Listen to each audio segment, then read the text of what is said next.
Sir ಏನ್ ಹಣ್ಣು ಇದು? ಸರ್ ನಿಮ್ಗೆ ಆಗಿನೇ ತೋರಿಸಿದ್ನಲ್ಲ, ಕರಿಬೇವು ಸುವಾಸನೆ ಕೂಡಿರ್ತದಂದು. ಸರ್ ಇದಿಷ್ಟು ಗಿಡ ನೋಡ್ಲಿಕ್ಕೆ ಒಂದು 2.5 ಫೂಟ್ ಅಷ್ಟೇ ಇದೆ. ಬಟ್ ಇದರಿಂದ ಬರ್ತಕ್ಕಂಥ ಉಪ ಉತ್ಪನ್ನ ಒಂದು ಬೀಜ ಒಂದೇ ಇರಲ್ಲ. ಇದ್ರೊಳಗಡೆ ಎರಡು ಇರ್ತಾವ. ಅಂದ್ರೆ 2 ಸಸಿ ಆಗ್ತದ. ಒಂದು 2 ಸಸಿ ಅಂದ್ರ 10 ರೂಪಾಯಿ ಹಿಡಿದ್ರ 20 ರೂಪಾಯಿ ಐತೆ. ಬಹಳ ಸಣ್ಣ ಒಂದು ತರಗತಿ ಒಳಗ. ಈ ಗಿಡದಿಂದ ಒಂದು ಸುಮಾರು ಒಂದು 2,000 ರೂಪಾಯಿ ಮಟ್ಟ ಈ ಗಿಡ ನಮ್ಗೆ ಲಾಭ ಕೊಡ್ತದೆ. ಒಂದು ಗಿಡ? ಹಾ ಸರ್, 2,000 ರೂಪಾಯಿ ಕೊಡ್ತದೆ. ಈ ಒಂದು ಗಿಡದಿಂದ 2,000 ರೂಪಾಯಿ ಅಂದ್ರೆ ಇದು ಸಸಿ ಮಾಡಿ ಮಾರಾಟ ಮಾಡ್ತೀರಾ? ಅಲ್ಲಿ ನಮ್ದು ಸಣ್ಣ ನರ್ಸರಿ ಇದೆ. ಹೌದೌದು, ಅದ್ ಮಾಡಿದ್ದೀನಿ. ನಿಮ್ಗೆ ಅಲ್ಲಿ ತೋರಿಸ್ತೀನಿ ಅಲ್ಲಿ ಹೋಗಿಂದ. ಓಕೆ ಸರ್, ಇದು ನೇರಳೆ ಅಲ್ವಾ? ಜಂಬು ನೇರಳೆ. ಇದು ಜಂಬು ನೇರಳೆ. ಸುಮಾರು 35 ಪ್ಲಾಂಟ್ ಇದೆ ಸರ್. ಈ ವರ್ಷ ಒಂದು 2 ಅಥವಾ 4 ಗಿಡ ಸ್ವಲ್ಪ ಕಾಯಿಗಳು ಬಿಟ್ಟಿದ್ವು. ಹಣ್ಣುಗಳು ಬಹಳಷ್ಟು ರುಚಿಯಾಗಿದ್ವು. ನಾವು ಮನೆಗೆ ಉಪಯೋಗ ಮಾಡ್ಕೊಂಡ್ವಿ, ಯಾಕಂದ್ರೆ ಕಡಿಮೆ ಒಂದು ಹೀಡು ಬಂದಿತ್ತು. ಈ ಮುಂದಿನ ವರ್ಷ ಅಂದ್ರೆ ಸುಮಾರು ಎಲ್ಲ ಗಿಡಗಳಾದ್ರೆ ಒಂದೊಂದು ಗಿಡಕ್ಕೆ 1,000 ಬಂದ್ರು ಕೂಡ ಒಂದು 35,000 ರೂಪಾಯಿ ನಮ್ದು ಒಂದೊಂದು ಗಿಡದಿಂದ ಬಂದ್ಬಿಡ್ತದೆ. ಒಂದೊಂದು ಗಿಡದಿಂದ ಸಾಕಷ್ಟೇ. ಸರ್ ಇದು ಇಲ್ಲಿ ನೋಡಿ, ಕೃಷಿ ಹೊಂಡ ತುದಿನಲ್ಲಿ ಇದನ್ನ ಹಾಕಿದ್ದೀರಾ ಸರ್? ಇದು ನೋಡಿ ಸರ್, ಇದ್ರೊಳಗ ಸುಮಾರು ಒಂದು 20 ಕ್ವಿಂಟಲ್ ನಾವು ಮೀನುಗಳನ್ನ ಸಾಕಾಣಿಕೆ ಮಾಡ್ತಿದ್ವಿ ಪ್ರತಿ ವರ್ಷ. ಇದು ಇರೋದೇ ಒಂದು 6.5 ಗುಂಟೆ ಇದೆ. 6.5 ಗುಂಟೆದ ಒಳಗೆ 2 ಲಕ್ಷ ರೂಪಾಯಿ ತೆಗಿತೀವಿ ಅಂದ್ರ ದೊಡ್ಡ ಹುಚ್ಚಿನ ಒಳಗೆ ದೊಡ್ಡ ಹುಚ್ಚು ಸಾಹಸ ಇದೆ. ಸುಮಾರು ನಮ್ಮ ಕಟ್ಲಾರು, ಕಾಮನ್ ಕಾರ್ಪ್, ಗ್ರಾಸ್ ಕಾರ್ಪ್, ಹೀಗೆ 6 ತರದ ಸಮಗ್ರ ಮೀನು ಕೃಷಿ ಮಾಡ್ಕೊಂಡಿದ್ದೀನಿ. ಈಗ ನಾವು ಸಮಗ್ರ ಕೃಷಿ ಅಂತ ನಾವ್ ಹೆಂಗ್ ಹೇಳ್ತೀವಿ, ಮೀನಲ್ಲಿ ಸಮಗ್ರ ಕೃಷಿ ಅಂದ್ರೆ 6 ತೆರನಾದಂತ ಮೀನುಗಳನ್ನ ಸಾಕೊಂಡಿದ್ದೀವಿ. ಇಲ್ಲಿ ನೀರು ಕಡಿಮೆ ಆಗಿದ್ದರಿಂದ ನಾವು ಆಚೆ ಕಡೆ ಪಾಂಡ್ ಒಳಗೆ ನೀರು ಬಿಟ್ಕೊಂಡಿದ್ದೀವಿ. ಈ ಮುಂದಿನ ತಿಂಗಳ ಅದ್ರ ಮರಿಗಳನ್ನ ಹಾರ್ವೆಸ್ಟಿಂಗ್ ಮಾಡ್ಕೋ. ಈಗ ಅದರಲ್ಲಿ ಮೀನ್ ಇದೆಯಾ ಸರ್? ಆ ಕಡೆ ಅದ್ರೊಳಗೆ ಇದೆ ಸರ್. ಈಗ ಅದ್ ನೋಡಕ್ ಸಿಗತ್ತೆ ಏನಾದ್ರು? ಟ್ರೈ ಮಾಡೋಣ ಸರ್, ಟ್ರೈ ಮಾಡೋಣ. ಸರ್ ಕರೆಂಟ್ ಇಲ್ಲ ಅಂದ್ರೆ ಕನೆಕ್ಷನ್ ಇಲ್ಲಿ ಸೋಲಾರ್ ಪ್ಯಾನಲ್ ಕಾಣ್ತಾ ಇದೆ. ಹಾ ಸರ್, ಈ ಕಡೆ ನೋಡಿ ಸರ್, ಸಿಸ್ಟಮ್ ಒಳಗ 24x7 ಇದು ಗ್ರೋಟನ್ ಕಂಪನಿದು ಸ್ಟಾರ್ಟ್ ಇರ್ತದ. ಇದು ಯಾಕೆ ಸ್ಟಾರ್ಟ್ ಇರ್ತದ ಅಂದ್ರ ಇಲ್ಲೆಲ್ಲ ಕೆಲವೊಂದು ಪೈಪ್ಸ್ ಇದ್ದಾವ, ಬಹಳ ಸೂಕ್ಷ್ಮ ಪೈಪ್ಗಳಿದ್ದಾವ. ಈ ನನ್ನ ಹೊಲಕ್ಕೆ ಎಷ್ಟು ತೇವಾಂಶ ಬೇಕಾಗಿತ್ತು ಅಷ್ಟೇ ಇದು ಕಂಟ್ರೋಲ್ ಮಾಡ್ತದ. ಇದಕ್ಕೆ ಗೊತ್ತಾಗ್ತದ, ಇದು 27 ಡಿಗ್ರಿ ಇಷ್ಟೇ ಬೇಕಾಗಿತ್ತು, 10 ಡಿಗ್ರಿ ಇಷ್ಟೇ ತೇವಾಂಶ ಐತಿ, ಅಷ್ಟೇ ನೀರು ಕೊಡಂತ ಹೇಳ್ತದ. ಜೊತೆಗೆ ಈ ವೆದರ್ ಒಳಗ, ಈ ವಾತಾವರಣದೊಳಗೆ ಏನಾದ್ರು ಮುಂದೆ 6 ತಾಸಿಗೆ ಗಾಳಿ ಜಾಸ್ತಿ ಬರುದು, ಮಳೆ ಬರುದು, ಬಿಸಿಲು ಬರುವುದನ್ನ ಇದ್ರ ಮುಖಾಂತರ ನನ್ನ ಮೊಬೈಲ್ಗೆ ಮೆಸೇಜ್ ಬರ್ತಾ ಇತ್ತು ಸರ್. ಇನ್ನು 6 ತಾಸು ಬಿಟ್ಟು ಮಳೆ ಬರುತ್ತಂದ್ರೆ ಮೆಸೇಜ್ ಕಳಿಸ್ತದೆ ನನಗೆ. ವಿಶೇಷವಾಗಿ ಇದನ್ನ ನಾವು ದುಡ್ಡು ಕೊಟ್ಟು ತಗೊಂಡಿಲ್ಲ. ಸುಮಾರು 35 ಲಕ್ಷ ರೂಪಾಯಿದ್ದು ನನ್ನಲ್ಲಿ ಇನ್ವೆಸ್ಟ್ಮೆಂಟ್ ಮಾಡಿದ್ದಾರೆ ಸೆಲ್ಕೋ ಫೌಂಡೇಶನ್ ದವರು. ಸೆಲ್ಕೋ ಸೋಲಾರ್ ಅಲ್ಲ, ಫೌಂಡೇಶನ್ ಬೇರೆ, ಸೋಲಾರ್ ಬೇರೆ. ಸೆಲ್ಕೋ ಫೌಂಡೇಶನ್ ದವರು ಯಾಕೆ ಮಾಡಿದ್ದಾರಂದ್ರ, ಈ ಕರ್ನಾಟಕ ರಾಜ್ಯದೊಳಗೆ ಯಾರಾದ್ರೂ ವಿಶೇಷವಾಗಿ ಮಳೆ ಆಧಾರಿತ ಒಂದು ಕೃಷಿಯನ್ನು ಯಾರು ಮಾಡ್ಯಾರ ಅವ್ರು ಹುಡ್ಕೊಂಡು ಅವರೇ ಬಂದಿದ್ದಾರೆ. ನಾ ಏನು ಅವ್ರು ಹುಡ್ಕೊಂಡು ಹೋಗಿಲ್ಲ. ಹೌದು, ನಾವು 2 ಸಲ ಕೃಷಿ ಇಲಾಖೆಗೆ ಕೊಟ್ಟೆ ಭೇಟಿ, ನಮಗೆ ಡ್ರಿಪ್ ಬೇಕಾಗಿದೆ ಅಂತ ಹೇಳಿ. ಬಟ್ ಅವತ್ತಿನ ಅವಧಿ ಒಳಗೆ ಅವರು ಪ್ರತಿ ವರ್ಷ ಹತ್ತಿ ಹಾಕಿದ್ರೆ 2 ವರ್ಷ ಹತ್ತಿ ಹಾಕಿದೆ, ಹತ್ತಿ ಅಂತಿ ಬಂತು, ಬಟ್ ಡ್ರಿಪ್ ಅಂತಿ ಬರಲಿಲ್ಲ. ಇವರು ಡ್ರಿಪ್, IoT ಪ್ಲಸ್ ಸೋಲಾರ್ ಇವೆಲ್ಲ ಅಳವಡಿಸಿ ಸುಮಾರು 22 ಲಕ್ಷ ರೂಪಾಯಿ ಇನ್ವೆಸ್ಟ್ಮೆಂಟ್ ಮಾಡಿದ್ದಾರೆ ನನಗೆ, ನಿಮ್ಮ ತೋಟಕ್ಕೆ, ನನ್ನ ತೋಟಕ್ಕೆ ಉಚಿತವಾಗಿ. ಮತ್ತೆ ನಾವು 2 ಎಕರೆದಾಗ ನಾವು ಸುಮಾರು 25 ಕ್ವಿಂಟಲ್ 30 ಕ್ವಿಂಟಲ್ ನಾವು ಹಿಡುವಳಿ ಮಾಡ್ತಾ ಇದ್ವಿ ಮೀನುಗಾರಿಕೆನ. ಅದನ್ನ ಕೇವಲ 2 ಗುಂಟೆದೊಳಗ 2.5 ಲಕ್ಷ ತೆಗಿಲಿಕ್ಕೆ ಮೊನ್ನೆ ಥೈಲ್ಯಾಂಡ್ದಾಗಿಂದ ಒಬ್ರು ನುರಿತ ಕೃಷ್ಣಮೂರ್ತಿ ಅಂತೇಳಿ ಈ ವಿಶೇಷವಾಗಿ ಮೀನುಗಾರಿಕೆಯಲ್ಲಿ ದೊಡ್ಡ ಒಂದು ತಪಸ್ಸು ಮಾಡಿದ್ದಾರೆ ಅವರು. ಅವ್ರು ಬಂದು 14.5 ಲಕ್ಷ ರೂಪಾಯಿ ಇನ್ವೆಸ್ಟ್ಮೆಂಟ್ ಮಾಡಕ್ ಆಲ್ರೆಡಿ 10.5 ಲಕ್ಷದ ಬ್ಯಾಟ್ರಿ, ಪ್ಯಾನಲ್, ಇನ್ವರ್ಟರ್ ಎಲ್ಲವೂ ತಂದಿದ್ದಾರೆ. ಇನ್ನೇನು ಕೆಲವು ದಿವಸದಾಗ ಆ ಒಂದು ಮೀನುಗಾರಿಕೆನೂ ಕೂಡ ನಮ್ದು ಸ್ಟಾರ್ಟ್ ಆಗ್ತಾ ಇದೆ. ಅದಕ್ಕೆ ಇದನ್ನೆಲ್ಲ ಸ್ವಲ್ಪ ಇದು ಮಾಡ್ತಾ ಇದ್ದೀನಿ, ಡ್ರೈವ್ ಮಾಡ್ತಾ ಇದ್ದೀನಿ. ನಾನು ನಿಮ್ಗೆ ಆಗಲೇ ಹೇಳಿದ್ನಲ್ಲ, ಸೆಲ್ಕೋ ಫೌಂಡೇಶನ್ ಸೌರಶಕ್ತಿ ಹಾಗೂ ಸ್ವಯಂ ಚಾಲಿತ ಹನಿ ನೀರಾವರಿ. ಇದಕ್ಕೆ ನಾವು ಬಂದು ಬಟನ್ ಹಾಕಿ ಕರೆಂಟ್ ಐತೆ ಇಲ್ಲಿ ನೋಡ್ಕೊಂಡು, ಡೀಸೆಲ್ ಆಯಿಲ್ ಐತೆ ಇಲ್ಲಿ ನೋಡ್ಕೊಂಡು ಅಂತ ಒಂದು ಸಿಸ್ಟಮ್ ಏನಿಲ್ಲ. ಬೆಳಕಾದ್ರೆ ಸಾಕು, ಸೂರ್ಯ ಬಂದ್ರೆ ಸಾಕು, ನಮ್ಮ ಮೋಟರ್ ಸ್ಟಾರ್ಟ್ ಆಗ್ತದೆ. ಅಂತ ಒಂದು ಸೌರಶಕ್ತಿ ಸ್ವಯಂ ಚಾಲಿತ. ನಮ್ಮ ಮೊಬೈಲ್ ಒಂದು ಆ್ಯಪ್ ಇದೆ ಸರ್, ಆ ಆ್ಯಪ್ ಟಚ್ ಮಾಡಿಬಿಟ್ರೆ ಸಾಕು, ನಮಗೆ ಎಷ್ಟು ನೀರಿನ ಅವಶ್ಯಕತೆ ಐತಿ ಅದು ಮೊದಲೇ ತಿಳಿಸ್ತದೆ. ಅಷ್ಟು ನಾವು ಡ್ಯೂರೇಷನ್ ಅಂತೇಳಿ ಟೈಮಿಂಗ್ ಹಾಕಿ ಕೊಟ್ರೆ ಸ್ವಯಂ ಚಾಲಿತವಾಗಿ ಗಿಡಗಳಿಗೆ ನೀರು ಹೋಗ್ಬಿಡ್ತದೆ. ಬರೀ ಹಾಗೆ ಹೋಗಲ್ಲ, ಸುಮಾರು 2 ಸಲ ಫಿಲ್ಟರ್ ಆಗ್ತದೆ ಸರ್ ಅದು.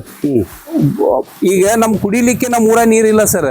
ನಿಮ್ಗೆ ನಿಜವಾಗಿ ಹೇಳ್ಬೇಕಂದ್ರ ಅಂತದು ಇದು ಎರಡು ಕಡೆ ಫಿಲ್ಟರ್ ಆಗಿ ಆನಂತರ ಲ್ಯಾಟ್ರ್ ಒಳಗೆ ನೀರು ಹೋಗ್ತದ. ಜೊತೆಗೆ ಇದು ಇಲ್ಲಿ ಹೋಗಿ ಆ ಟಾಕೆಗೆ ಹೋಗತ್ ಸರ್. ಅಲ್ಲಿ ಆ ಟಾಕೆದ ಮತ್ ಫಿಲ್ಟರ್ ಆಕತ್ತ. ಅಲ್ಲಿಂದ ಹೊಳ್ ರಿಟರ್ನ್ ಬಂದು ಹನಿ ನೀರಾವರಿ ಅಂತ ನಾವೇನ್ ಹೇಳ್ತೀವಲ್ಲ ಆ ಗಿಡಗಳಿಗೆ ಹೋಗ್ತಾವ. ಫಿಲ್ಟರ್ ವಾಟರ್ ಬಟ್ ನಮ್ಮ ಊರಾಗ ನಮ್ ಕುಡಿಯಕ್ ನೀರಿಲ್ಲ. ಆ ವೇಸ್ಟ್ ವಾಟರ್, ಫಿಲ್ಟರ್ ಆಗಿರೋ ವೇಸ್ಟ್ ವಾಟರ್ ಏನಾಗ್ತದೆ? ಅಲ್ಲಲ್ಲ, ಅಲ್ಲಿ ವೇಸ್ಟ್ ಮಾಡಂಗೇ ಇಲ್ರಿ. ಅಲ್ಲೇ ಫಿಲ್ಟರ್ ಆಗಿ ಅದು ಬಂದ್ಬಿಡ್ತದ. ಕೆಲವೊಂದು ವೇಸ್ಟೇಜ್ ಇದ್ರೊಳಗೆ ಬಂದಿರ್ತದ. ಏನು ಸಣ್ಣ ಸಣ್ಣ ಕಣಗಳು ಅವ್ನ ಮತ್ತೆ ತೊಳೆದು ಮತ್ತೆ ಹಾಕಿಬಿಡಿ. ಜಾರಿಗೆ ಒಳಗೆ ಸಿಕ್ಕೊಂಡಿರ್ತದ. ಆ ರೀತಿ ಮಾಡ್ಬೋದು. ಗಿಡಗಳಿಗೂ ಫಿಲ್ಟರ್ ಸರ್. ಬಟ್ ನಾ ಏನ್ ಮಾಡ್ತೀನಿ, ಅದ್ರ ಒಂದು ಓವರ್ ಟ್ಯಾಕ್ ಮಾಡ್ಕೊಂಡು ಆ ನೀರನ್ನ ನಾ ಜಳಕ ಮಾಡ್ತಾ ಬಿಡಿ. ಧಾರವಾಡ ಮಂದಿ ಕುಡಿಯಕ್ ನೀರಿಲ್ಲ ಟೈಮ್ ಅಲ್ಲಿ ನೀವು ಫಿಲ್ಟರ್ ವಾಟರ್ ನ ಗಿಡಗಳಿಗೆ ಕುಡಿಸಿದ್ರ, ಅದು ವಿಶೇಷವಾದಂತದ್ದು ಬಿಡಿ. ಖುಷಿ ಆಯ್ತು ಇದನ್ನ ನೋಡಿ ಮಾತ್ರ. ಇದನ್ನ ನಾನು ಎಲ್ಲ ನೋಡಿರ್ಲಿಲ್ಲ. ಎಷ್ಟು ರೈತರ ಜಮೀನ್ ನೋಡಿದಾಗ ಈ ಒಂದು ಸಿಸ್ಟಮ್ ಅನ್ನ ನೋಡಿರ್ಲಿಲ್ಲ. ಸರ್ ಅಲ್ಲಿ ನೋಡಿ ಸರ್, ಈಗ ನಮ್ ಕುಡಿ ನೀರಿಗೆ ನಾವು ಫಿಲ್ಟರ್ ಮಾಡ್ಕೊಂಡ್ ಬರಕ್ ಆಗ್ತಾ ಇಲ್ಲ. ಬಟ್ ನಾ ಜಳಕ ಮಾಡ್ತೀನಿ ಅಂತೂ ಸಂತೋಷ ಅದ. ಈ ಫಿಲ್ಟರ್ ಆಗಿದ್ ನೀರ ಓಲ್ಡ್ ಹೆಡ್ಗೆ ನಾ ಬಿಡ್ತಾ ಇದ್ದೀನಿ. ಅದ್ರಲ್ಲಿ ತುಂಬ್ಕೊಂತಂದ್ರ ಅಲ್ಲಿ ನಂದೊಂದು ಸಣ್ಣ ರೂಮ್ ಇದೆ, ನಂದೊಂದು ಕುಟ್ಟಿದ ಐತಿ 15x15. ಅಲ್ಲಿ ನಲ್ಲಿ ಆನ್ ಮಾಡಿದ್ರೆ ಸಾಕು ಫಿಲ್ಟರ್ ನೀರು ನನ್ನ ಮೈಮೇಲೆ ಬೀಳ್ತಾವ ಸ್ನಾನಕ್ಕೆ. ಆ ರೀತಿ ಒಂದು ಫಿಲ್ಟರ್ ಮಾಡ್ಕೊಂಡಿದ್ದೀನಿ ಸರ್. ಪ್ರಾರಂಭದೊಳಗ ನನಗೆ ಶೆಲ್ಕೋ ಫೌಂಡೇಶನ್ ಅವ್ರು ಬಂದು ನನಗೊಂದೇನೋ ನಾ ಮಾಡುವಂತ ಒಂದು ಮಳೆ ಆಧಾರಿತ ಕೃಷಿಯನ್ನು ಮನಗಂಡ ಸುಮಾರು ಕೇರಳದಿಂದ ಒಬ್ರು ಬಂದಿದ್ರು, ತುಮಕೂರಿಂದ ಒಬ್ರು ಬಂದಿದ್ರು, ದಾವಣಗೆರೆಯಿಂದ ಒಬ್ರು ಬಂದಿದ್ರು, ಬೆಂಗಳೂರಿಂದ ಒಂದು 4 ಜನ ವಿದ್ಯಾರ್ಥಿಗಳು, ಒಂದು ಎಂಪ್ಲಾಯೀಸ್ ಕಲೀಲಿಕ್ಕೆ ಲರ್ನಿಂಗ್ ಇದ್ರೊಳಗೆ ಬಂದವರು. ಒಂದು 7 ಲಕ್ಷ ರೂಪಾಯಿ ನಿಮ್ಗೆ ಗಿಫ್ಟ್ ಮಾಡ್ಕೊಂತೀವಿ, ನೀವು ಇದನ್ನ ಮಾಡ್ಕೊಡ್ರಿ ಅಂದ್ರೆ. ಬರೀ 7 ಲಕ್ಷ ಮಾಡೋದ್ರಿಂದ ನನಗೆ ದುಡ್ಡು ತಗೊಂಡ್ರೆ ಅಂದ್ರೆ ದುಡ್ಡು ಸಿಗಲ್ಲ, ನೀವೊಂದು ಏನಾದ್ರೂ ಒಂದು ಮಟೀರಿಯಲ್ ಕೊಡಿಸಿ ಅಂತ ಹೇಳಿದೆ. ಸ್ಟಾರ್ಟಿಂಗ್ ನನಗೆ 8 ಬ್ಯಾಟ್ರಿಗಳು ಕೊಡ್ತು ಸರ್. ಆ ನಂತರ ಮುಂದೆ 7 ಲಕ್ಷ ಹೋಗಿ 22 ಲಕ್ಷ ಆಯ್ತು. ಅಷ್ಟೊಂದು ಇನ್ವೆಸ್ಟ್ಮೆಂಟ್ ಮಾಡಿದ್ರು. ಆ ನಂತರ ಮೊನ್ನೆ ಒಬ್ರು ಕೃಷ್ಣಮೂರ್ತಿ ಅಂತ ಆಗಿನ ಸರ್ ಹೇಳಿದ್ನಲ್ಲ, 2 ಇನ್ವರ್ಟರ್ ಕಳಿಸಿದ್ದಾರೆ ಸರ್. ಮತ್ತೆ 8 ಬ್ಯಾಟ್ರಿಗಳು, ಇತ್ತಾಗ 8 ಅತ್ತಾಗ 8 16 ಬ್ಯಾಟ್ರಿಗಳು, 2 ಇನ್ವರ್ಟರ್ ಪ್ಲಸ್ 16 ಪೆನಲ್ ದೊಡ್ಡ ಅಲ್ಲೆಲ್ಲ ಇನ್ವೆಸ್ಟ್ಮೆಂಟ್ ಮಾಡಿ ಎಲ್ಲ ಅಲ್ಲ ಸರ್. ಇದ್ರ 16 ಮೇಲೆ ಆ ಕಡೆ ಹಾಕಿದ್ದೀವಿ. ನಾ 10 ಪೈಸೆ ಹಾಕಿಲ್ಲ ಸರ್. ನಾ ಮಾಡೋ ಕೆಲಸಕ್ಕೆ ಅವರ ಸುಮಾರು 10.5 ಲಕ್ಷ ರೂಪಾಯಿ ಇನ್ವೆಸ್ಟ್ ಮಾಡಿ ಹೋಗಿದ್ದಾರೆ. ಈಗ ನಮ್ಮ ಉತ್ತರ ಪ್ರದೇಶದಿಂದ ಮತ್ತೆ ಇವು ಬರ್ತಿದ್ದಾವೆ ಸರ್, RAC ಘಟ್ಟ ಯೂನಿಟ್ಸ್. ಅವು ಬಂದು ಈ ರೀತಿ ರೈತರಿಗೆ ಅವ್ರು ಹೆಲ್ಪ್ ಮಾಡ್ತಾ ಇದ್ದಾರೆ ಸರ್. ಇದು ನಮ್ಮ ಕೋಳಿ ಒಂದು ಘಟಕ. ಇದರಲ್ಲಿ ನಾವು ವಿಶೇಷವಾಗಿ ನಮ್ಮ ಹಳ್ಳಿಗಾಡಿನ ಜವಾರಿ ಕೋಳಿಗಳಂತೆ ನಾವೇನ್ ಹೇಳ್ತಿದ್ವಿಲ್ಲ, ನಾಟಿ ಕೋಳಿ ಅಂದ್ರೆ ಏನಾಗ್ತದ, ಡೆವಲಪ್ಮೆಂಟ್ ಬ್ರೀಡ್ ಆಗ್ತದ. ಅದು ಗಿರಿರಾಜ ಆಗಿರ್ಬೋದು, ಸ್ವರ್ಣಧರ ಆಗಿರ್ಬೋದು, ಬೇರೆ ಬೇರೆ ಅಭಿವೃದ್ಧಿ ಹೊಂದಿದ ತಳಿಗಳಿದ್ದಾವು ನಾಟಿ ಕೋಳಿಯಲ್ಲಿ. ಜವಾರಿ ಅಂದ್ರೆ ನಮ್ ಹಿತ್ತಲ ಕೋಳಿ, ನಮ್ಮ ರೈತಕಿ ಕುಟುಂಬದಲ್ಲಿ ಇರ್ತಕ್ಕಂಥ ಎಲ್ಲ ಕೋಳಿಗಳನ್ನು ಇಲ್ಲಿ ಸಾಕಿದ್ದೀವಿ ಸರ್. ಬನ್ನಿ ಸರ್.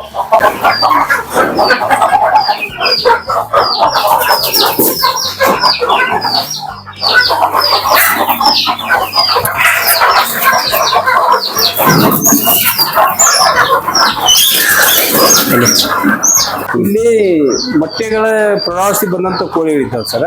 ಈ ಕಡೆ ನಾವು ನಮ್ದು ವಿಚಾರಾಗಿ ಸರ್ ಸ್ಮಾಲ್ ಹ್ಯಾಚರಿ ಇದೆ ಇಲ್ಲಿ ನಮ್ದು ಕೋಳಿ. ಆ ಕಡೆಯಿಂದ ಮರಿಗಳಾಗಿಂದ ಇಲ್ಲಿ ಬಿಟ್ಟು ಆನಂತರ ಆ ಕಡೆ ಹಾಕ್ತಿದ್ವಿ ಸರ್. ಇಲ್ಲಿ ನೋಡಿ ಸರ್, ವಿಶೇಷವಾಗಿ ಇದು ಕಾವು ಕೊಡೋ ಕೋಳಿಗಳೆಲ್ಲ. ಇವೆಲ್ಲ ಕಾವು ಕೊಡು ಕುಂತಿರೋದು 1 2 3 4 5. ಹಾ ಸರ್, 1 2 3 4 5 6 7. ಈಗ ನೋಡಿ ಇಲ್ಲಿ ಮರಿ ಆಗ್ತಾ ಇದ್ದಾವೆ ಸರ್. ಮರಿ ಆಗಿದೆ. ಹಾ ಸರ್, ಈಗ ಹಾಗೆ ಬರ್ತಾ ಇದ್ದಾವೆ. ಈ ರೀತಿ ನಾವು ಮೊಟ್ಟೆಗಳನ್ನ ಅವುಗಳಿಗೆ 21 ದಿವಸಕ್ಕೆ ನ್ಯಾಚುರಲ್ ಆಗಿ ಮರಿಗಳು ಬಂದ್ಬಿಡ್ತಾವೆ. 21 ದಿವಸಕ್ಕೆ. ಇಲ್ಲಿ ಈ ವರ್ಷ ನಾ ಏನ್ ಮಾಡಿದೆ ಅಂದ್ರೆ 1,40,000 ಬರೀ ತತ್ತೆಗಳನ್ನು ಮಾರಿದ್ದೀನಿ. ಬರೀ 10 ರೂಪಾಯಿಗೊಂದು ಜವಾರಿ ಮೊಟ್ಟೆ 10 ರೂಪಾಯಿಗೊಂದು. 1,40,000. ಜೊತೆಗೆ ನಮ್ಮ ಸರ್ಕಾರಿ ಸ್ಕೂಲ್ ಇದೆ ಇಲ್ಲಿ, ಆ ಶಾಲೆಗೆ ನಾನು ಸುಮಾರು ವರ್ಷ ಪೂರ್ತಿ ಮಕ್ಕಳಿಗೆ ಜವಾರಿ ತತ್ತಿಗಳನ್ನು ಕೊಟ್ಟಿದ್ದೀನಿ ಉಚಿತವಾಗಿ. ಹಾ ಸರ್, ನಾವು ಮರಿಗಳನ್ನ ಕಾಯಿ ಕೊಟ್ಟು ಮರಿಗಳನ್ನ 21 ದಿವಸ ಅಲ್ಲಿ ಇಟ್ಟಿರ್ತೀವಿ. 21 ದಿವಸ ಆದ ನಂತರ ಮರಿಗಳನ್ನ ನಾವು ಈ ಒಂದು ರೂಮ್ ಒಳಗೆ ಹಾಕ್ತಿವಿ ಸರ್. ಈಗೆಲ್ಲ ಮರಿಗಳು ಚೆನ್ನಾಗಿ ಬಂದಿದ್ದಾವೆ ನೋಡಿ ಸರ್. ಇವೆಲ್ಲ ಒಂದೊಂದು ಮರಿಗೆ, ಒನ್ ಡೇ ಮರಿಗೆ 44 ರೂಪಾಯಿ ತಗೋತಾರ. ಒನ್ ಡೇ ಮರಿಗೆ ಪರ್ ಪೀಸ್ಗೆ 44 ರೂಪೀಸ್ ಕೇಳ್ತಾರ. ಬಟ್ ನಾವು ಇಲ್ಲಿ ನಾವು ನ್ಯಾಚುರಲ್ ಆಗಿ ನಾವು ಬೆಳ್ಕೊಂಡ್ಬಿಡ್ತೀವಿ. ಇದಕ್ಕೆ ಕರೆಂಟ್ ಬೇಕಾಗಿಲ್ಲ, ಯಾವ್ದು ತೊಂದರೆ ಇಲ್ಲ. ಶಾಖ ಬಾಳ ಬೇಕಾಗ್ತದ ಹ್ಯಾಚರಿ ಮಾಡಿದ್ರೆ. ಬಟ್ ಅಲ್ಲಿ ಬಹಳಷ್ಟು ಸೆಲ್ಫ್ ಕೇರ್ ಮಾಡ್ಬೇಕಾಗ್ತದ. ತಾಯಿ ಇಲ್ಲದ ತಬ್ಬು ಮಳಿ ಮರಿಗಳು ಹುಡ್ತಾವ. ಇಲ್ಲಿ ತಾಯಿ ಜೊತೆಗೆ ಆರಾಮಾಗಿ ಪಾಲನೆ ಪೋಷಣೆ ಚೆನ್ನಾಗಿರ್ತದ. ಯಾವುದೇ ಮರಿಗಳು ಸಾಯಲ್ಲ. ತಾಯಿ ಒಂದು ಪಕ್ಕದಲ್ಲಿ ಇರುವುದರಿಂದ ಚೆನ್ನಾಗಿ ಗ್ರೋತ್ ಆಗಿ ಬೆಳಿತದೆ ಸರ್. ಈ ಒಂದು 4 ದಿವಸದ ಮರಿಗಳಿದ್ದಾವೆ ಸರ್. ಸರ್ ಇದು ಕೃಷಿ ಹೊಂಡ. ಹಾ ಸರ್, ಸುಮಾರು ಇದು 11 ಗುಂಟೆ ಇದೆ ಸರ್. 11 ಗುಂಟೆ ಒಳಗ ನಾವ್ ಏನ್ ಇಷ್ಟು ತನ ನಮ್ಮ ಹೊಲದಲ್ಲಿ ಸಹಜ ನೈಸರ್ಗಿಕ ಕೃಷಿ ನಮ್ಮ ತೋಟ ಅಂತ ತೋರಿಸಿದ್ವಲ್ಲ, ಅದು ಸಮಗ್ರ ಕೃಷಿ. ಈ ಸಮಗ್ರ ಕೃಷಿ ಅಂದ್ರ ಬೆಳೆಗಳಲ್ಲಿ ವೈವಿಧ್ಯತೆ ಇರ್ತದ. ಅದೇ ಚೆನ್ನಾಗಿ ಮೀನುಗಾರಿಕೆಗೆ ಬಂದ್ಬಿಟ್ಟು ಮೀನು ಸಮಗ್ರ ಕೃಷಿ ಅಂದ್ರೆ catla, rohu, common carp, silver carp, grass carp, ಹೀಗೆ ಒಟ್ಟು 6 ತರದ ಮೀನು ಮರಿಗಳನ್ನು ಹಾಕಿದ್ದೀನಿ. ಈ ಸಲ ಸುಮಾರು ಒಂದು 22ರಿಂದ 25 ಕ್ವಿಂಟಲ್ ನನಗೆ ಮೀನ ಹಿಡುವಳಿ ಸಿಗ್ತದ. ಇದೇನು ಬಹಳ ಕಷ್ಟ ಪಡುವಂತದ್ದೇನು ವಿಶೇಷತೆ ಇಲ್ರಿ. ಈಗ ನಾವು ರೈತರಾದರೂ ವ್ಯವಸಾಯವನ್ನು ಯಾವ ರೀತಿಯಾಗಿ ಮಾಡ್ತಿದ್ವಿ, ಭೂಮಿಯನ್ನು ಯಾವ ರೀತಿ ಹದಪ್ ಮಾಡ್ತಿದ್ವಿ ಬೇಸಿಗೆ ಟೈಮ್ ಒಳಗ, ಆ ರೀತಿ ನಾವು ಈ ಒಂದು ಮೀನುಗಾರಿಕೆ ಬರೋಕ್ಕಿಂತ ಪೂರ್ವದೊಳಗ ಕೃಷಿ ಹೊಂಡಗಳನ್ನ ಚೆನ್ನಾಗಿ ಮಾಡಿಕೊಂಡು ಅದಕ್ಕೆ ಬೇಕಾದಷ್ಟು ಸ್ವಲ್ಪ ಸುಣ್ಣ ಪ್ರಮಾಣಗಳು ಹಾಕೊಂಡು ಮಳೆ ಆದಾಗ ನೀರನ್ನು ತುಂಬಿಸಿ ಆ ಮರಿಗಳನ್ನು ಬಿಡಕ್ಕಿಂತ ಪೂರ್ವದೊಳಗ ಸ್ವಲ್ಪ ಸಗಣಿ ಗೊಬ್ಬರ ರಾಡಿ ಮಾಡಿ ಹಾಕೋದ್ರಿಂದ ಅದ್ರಾಗೆ ಸಸ್ಯಜನ್ಯ ಮತ್ತು ಪ್ರಾಣಿಜನ್ಯಗಳ ಬೆಳಿತಾ ಇದ್ದವು. ಆವಾಗ ನಾವು ಮರಿಗಳನ್ನ ಬಲಿತ ಮರಿಗಳನ್ನು ಬಿಟ್ರೆ ಒಳ್ಳೆ ಚೆನ್ನಾಗಿ ಕೇವಲ 8ರಿಂದ 10 ತಿಂಗಳ ಒಳಗ ಮೀನುಗಳ ಕೆಜಿ 1.5 kg ಆಗಿ ಪರಿವರ್ತನಕ್ಕೂ ಅವಕ್ಕೆ ಬೇಕಾದಂತ ಆಹಾರಗಳಾದಂತ ಶೇಂಗಾ ಹಿಂಡಿ, ಸೋಯಾ ಹಿಂಡಿ, ಎಣ್ಣಿನ ಅಂಶಗಳು ಜಾಸ್ತಿ ಇದ್ದಾಗ ಬೇಗ ಅದು ಬೆಳೀತದ. ಮತ್ತೆ ಇವತ್ತಿನ ಒಂದು ಗೌರ್ಮೆಂಟ್ ರೇಟ್ ಒಂದು 80 ರೂಪಾಯಿ kg ಇದೆ. ಅವು ಚೆನ್ನಾಗಿ ನಮ್ಮ ಮೀನ ಒಂದು ನೋಡಿದ ತಕ್ಷಣ ಅಟ್ರಾಕ್ಟಿವ್ ಆಗಿಬಿಡ್ತದ. ಸುಮಾರು 100ರಿಂದ 120 ರೂಪಾಯಿ ಹಂಗ ಕೊಟ್ಟರು ಕೂಡ ಈ ಸಲ ನನಗೆ ಒಂದು 2ರಿಂದ 2,20,000 ಮಟ್ಟ ಖಂಡಿತ ಬರ್ತದ. ಯಾಕಂದ್ರೆ ಕೇವಲ 2 ಗುಂಟೆ ಒಳಗ ನಾ 30 ಗುಂಟೆಗಳನ್ನು ನಾನು ಕೆರೆಗಾಗಿ ಮೀಸಲಿಟ್ಟಿದ್ದೀನಿ. ವಿಶೇಷವಾಗಿ ಧಾರವಾಡ ಜಿಲ್ಲೆ ಒಳಗೆ ನಾನು ಸಿಹಿ ನೀರಿನ ಮುತ್ತು ಸಾಕಾಣಿಕೆ ಮಾಡ್ಬೇಕಂತೂ ಹೊಂಟವ. ಬಟ್ ನೀರು ಈ ವರ್ಷ ಮಳಿ ಆಗ್ಲಾರ್ದಕ್ಕ ಅದನ್ನ ಹಾಗೆ ಸ್ಟಾಪ್ ಮಾಡಿದ್ದೀನಿ. ಬಟ್ ಮೀನ ಕೃಷಿ ಎಲ್ಲರ ನಾಡಿನ ರಾಜ್ಯಾದ್ಯಂತ ಇರ್ತಕ್ಕಂಥ ರೈತರು, ಸ್ವಸಹಾಯ ಗುಂಪುಗಳು, ಮಹಿಳೆಯರು ಮಾಡ್ಕೊಂಡಿದ್ದ ಕರೆವಾದ್ರೆ ಅವರು ಆರ್ಥಿಕವಾಗಿ ಸಬಲರಾಗ್ತಾರೆ ಅನ್ನಕ ನಾನೊಬ್ಬ ಅವರಿಗೆ ಒಂದು ಎಕ್ಸಾಂಪಲ್ ಆಗಿ ಅಂತ ಹೇಳ್ತಾ ಇದ್ದೀನಿ. ಇಷ್ಟಕ್ಕನ ನಾವು ಇವರ ಜಮೀನಲ್ಲಿ ಏನೆಲ್ಲ ಅಳವಡಿಕೆ ಮಾಡ್ಕೊಂಡಿದ್ರು ಅದನ್ನೆಲ್ಲ ನೋಡಿದ್ವಿ. ನಮಗೊಂದು ಪ್ರಶ್ನೆ ಹುಟ್ಟಿದ ಇಷ್ಟೇನೆ, ಈ ಹುಬ್ಬಳ್ಳಿ ಧಾರವಾಡ ಭಾಗ ನೀರೇ ಇಲ್ದಿರುವಂತ ಪ್ರದೇಶದಲ್ಲಿ ಇಂಥ ಒಂದು ಸಾಧನೆ ಇವ್ರು ಮಾಡಿದಾರಲ್ಲ, ಆದ್ರೆ ಸಾಕಷ್ಟು ಜನ ರೈತರಿದ್ದಾರೆ. ರೈತಾಭಿಯೇ ಇರುವಂತ ಒಂದು ಜಿಲ್ಲೆ ಇವು, ಈ ಅವಳಿ ಜಿಲ್ಲೆಗಳು. ಆದ್ರೆ ಈ ಒಂದು ರೈತರ ಒಂದು ಮಾರ್ಗದರ್ಶನ ಇವತ್ತೆ ನಿಮ್ಗೆಲ್ಲ ಉಪಯೋಗ ಆಗ್ಲಿ.